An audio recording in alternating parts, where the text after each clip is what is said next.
Hello friends, आज हम अपनी बायोलॉजी से क्लास 12th का चैप्टर नंबर 1 करेंगे, sexual reproduction in flowering plant. ये हमारा CBSE बोर्ड और क्लास 12th के लिए या HBSC बोर्ड या कोई भी बोर्ड हो या नीट के लिए प्रिपरेशन हो, ठीक, या CUET के लिए, किसी भी एग्ज़ाम के लिए बिल्कुल एनफ है, क्योंकि उसके लिए रिक्वायर्ड होनी चाहिए। वो रिक्वायर्ड मांगते हैं, मतलब उसका एलिजिबिलिटी क्राइटेरिया है कि उसकी NCERT। तो हम इसकी NCERT का लाइन टू लाइन सारा डिस्कस करेंगे और इम्पोर्टेंट कुछ अगर जरूरत पड़ी तो इस बोर्ड का यूज़ भी हम कर लेंगे। ठीक, तो चलते हैं, हम पहले करते हैं start.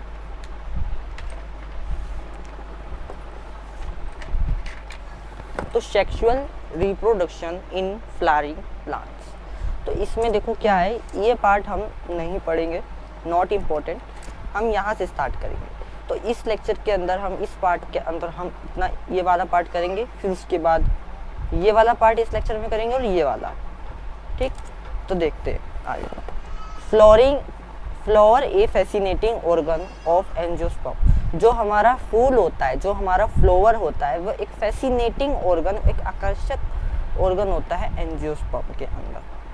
Human beings have had an intimate relationship with flowers since time immemorial। कि मतलब काफ़ी समय से जो ह्यूमन बींग्स के लिए जो फ्लोर, जो फूल है, वो एक मतलब एक उनकी जो रिलेशनशिप है वो बहुत ही नज़दीकी, निजी है। Flowers are object of aesthetic, ornamental, social, religious and cultural value that they have always been used as a symbol for conveying important human feelings such as love, affection, happiness, grief, mourning, etc। कि जो flower, जो फूल है, वो एक ऐसा object है कि समाज में, धार्मिक जगहों पे, किसी भी टाइप के कल्चरल के अंदर उसकी मतलब वैल्यू, उसका एक सिंबल है, उसको उससे क्या किया जाता है, कन्वे, उसको मतलब उसका प्रतीक है। जैसे कि फीलिंग, ह्यूमन फीलिंग, जैसे कि लव, तो उसमें फूल दिया जाता है ना। अफेक्शन इम्पोर्टेंट, कोई हैप्पीनेस होती, कुछ खुशियाँ होती तो फूलों का यूज़ किया जाता है ना। कोई अगर दुख, मतलब कोई शौक वाली चीज़ें होती है, उसमें भी इसका यूज़ किया जाता है। तो टोटली इसका मतलब यही है।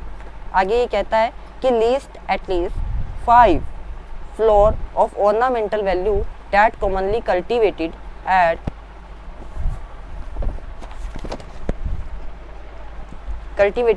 Homes in garden. तो आपको ये 5 प्लॉट की लिस्ट बनानी है, वो आप बना लेना।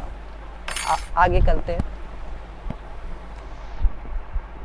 ये भी वही चीज है, आगे बढ़ते हैं।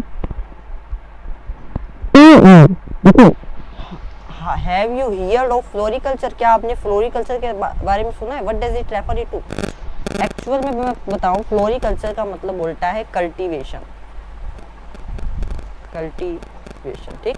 टू ए बायोलॉजिस्ट, एक जो बायोलॉजिस्ट है वो क्या कहता है, जो फ्लावर है, flowers are morphological and embryological marvels and the site of sexual reproduction. जो एक्चुअल में जो एक फ्लावर है, जो एक फूल होता है, वो क्या है, एक मोर्फोलॉजिकल का मतलब क्या होता है, मोर्फोलॉजी का मतलब होता है विजिबल, एंड एम्ब्रियोलॉजिकल की मतलब एम्ब्रियोलॉजिकल मतलब एम्ब्रियो से रिलेटेड हो गया, आगे प्रजनन के लिए। ठीक, एक साइट है सेक्सुअल रिप्रोडक्शन की। सेक्सुअल रिप्रोडक्शन की साइट एक जगह है, फ्लावर, जहाँ से एक नई उत्पत्ति हो, that is called flower. In earlier classes, पिछली क्लासेस पे हमने पढ़ा है various parts of the flower, जैसे कि आपको ऊपर दिखा भी रखे। ये इसका लेटर सेक्शन है फ्लावर का। इस पार्ट को बोला जाता है ओवेरी, इनको बोला जाता है सेपल, इनको बोला जाता है फिलामेंट, इनको बोला जाता है petal. This is anther. Anther is a bilobed structure. ठीक, इसके बारे में हम आगे डिटेल्ड में पढ़ेंगे पूरा। This is stigma. स्टिग्मा के बारे में भी हम डिटेल में पढ़ेंगे। ओवरऑल मैं आपको सही बताऊं तो इस पूरे चैप्टर के अंदर हम एंथर और स्टिग्मा से ही जुड़ी सारी बातों को और इसकी डीप में हम स्टडी करेंगे। ठीक, आगे बात करते हैं। Can you name the 2 part in a flower in which 2 most important unit of sexual reproduction develop? कि इस फ्लावर के अंदर कौन सी साइट है, कौन सी जगह है जहां पर सेक्सुअल रिप्रोडक्शन की मतलब यूनिट है? 2 पार्ट है, एंड्रोशियम में स्टेमन और गाइनोशियम में कार्पल। अब जो स्टेमन है, स्टेमन एंथर के अंदर स्टेमन और कार्पल के गायनेशियम के अंदर carpel. Gynoecium is the female part and androecium is the male part. इस वाले टॉपिक पे चलते हैं। Much before the actual flower is seen on a plant. आज हम 1.2 का सिर्फ इतना ही पार्ट करेंगे, नेक्स्ट पार्ट में हम ये वाला सारा पार्ट पढ़ेंगे। Much before the actual flower is seen on a plant. एक प्लांट के ऊपर एक फ्लावर का जो एक्चुअल जो आपको एक फूल दिखता है पूरा खिला हुआ, उससे जस्ट पहले, उससे पहले की क्या स्टेजें होती हैं उनको देखेंगे। The decision that the plant is going to flower that has that take place. क्या होता है उससे पहले? Several hormonal and structural changes. Hormones की कुछ चेंजिंग होती है, उनके स्ट्रक्चर में चेंजिंग आती है, ठीक, इनिशिएट होती है, जो कि कुछ डिफ्रेंशिएशन लीड करती है फर्दर डेवलपमेंट के लिए। फ्लोर प्रीमोडिया बनता है, इनफ्लोरेसेंस होती है, फ्लावर बर्ड्स बनता है, फिर फ्लावर बनता है। जो फ्लोर होता है male and female reproductive structure होता है, ठीक। फीमेल में फ्लावर जो होता है वो मेल और फीमेल का एक रिप्रोडक्टिव स्ट्रक्चर होता है। मेल के अंदर एंड्रोशियम होता है, फीमेल के लिए गायनोशियम होता है, जो कि आगे डिफ्रेंशिएट करती है और आगे डेवलप करती है, ठीक। एंड्रोशियम क्या है? Role of consist stamen representing the male reproductive organ and gynoecium is representing female reproductive organ, जो कि मैंने आपको पहले भी बता दिया। मेरे को शायद ऐसा लग रहा है कि आपको ये वाली चीज़ें नहीं समझ में आई होंगी, तो मैं आपको इसको एक स्ट्रक्चर इस बोर्ड की हेल्प से आपको मैं समझाने की कोशिश करता हूँ। तो देखिए,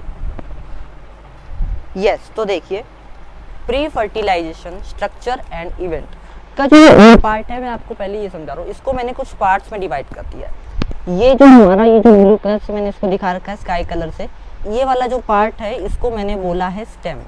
इस वाले पार्ट को मैंने बोला है शूट या स्टेम, ठीक। और शूट के ऊपर वाला पार्ट है जिसको हम क्या बोलते हैं? अपेक्स। शूट के ऊपर वाले पार्ट को हम क्या बोलते हैं? अपेक्स।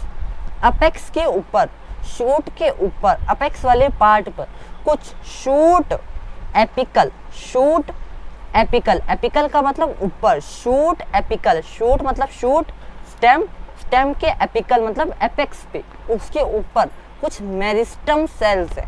मेरिस्टम का मतलब कुछ डिवाइडिंग सेल्स है, ठीक, डिवाइडिंग सेल्स है। अब शूट एपिकल मेरिस्टम सेल्स है। अब इसमें क्या होता है? इसमें क्या होता है कि एक लीफ का फॉर्मेशन होता है, डिवाइडिंग सेल्स हैं, लीफ का फॉर्मेशन होता है, लीफ फॉर्मेशन। अब इसमें एक हार्मोन का फॉर्मेशन होता है, इस लीफ में एक हार्मोन का फॉर्मेशन होता है जिसको बोला जाता है फ्लोरिजन हार्मोन। अब ये फ्लोरिजन हार्मोन है, ये माइग्रेट करता है, मतलब जाता है from leaf to shoot apex पे, शूट की अपेक्स पे, ठीक, शूट की अपेक्स पे गया ये लीफ में बना हुआ हार्मोन। अब शूट एपिकल ये होने से क्या हुआ? चेंज आया फ्लोरल मेरिस्टम के अंदर, शूट के अंदर क्या आया? चेंजिंग आई। चेंजिंग तो आएगी, फ्लोर प्रीमोडिया कहा जाता है। इस स्टेज को क्या बोला जाता है? फ्लोरल प्रीमोडिया। फिर ये डिफ्रेंशिएट होता है और फिर ये फ्लावर बनता है। ये मैंने थोड़ा स्ट्रक्चर बनाने की कोशिश करी है, एज इट इज फ्लावर तो नहीं बन पाया, ठीक। तो इसमें मैंने आपको समझाने की क्या कोशिश करी कि उसमें लिखा था कि structural, hormonal and structural changes होते हैं। तो हार्मोनल का मतलब यही कि हार्मोन आया, फिर उसमें चेंज हुआ, फिर वो ऐसे इस तरीके से स्ट्रक्चर के अंदर चेंज हुआ। तो मैंने उस लाइन से समझाने की यही कोशिश करी है। तो ये जो लाइन लिखी थी मैंने आपको यही समझाने की कोशिश करी है। आई होप आपको ये अच्छी तरीके से समझ आएगा। कोई डाउट हो तो कमेंट सेक्शन में बिल्कुल बताइए, आपका डाउट ज़रूर नेक्स्ट क्लास में सोल्व किया जाएगा।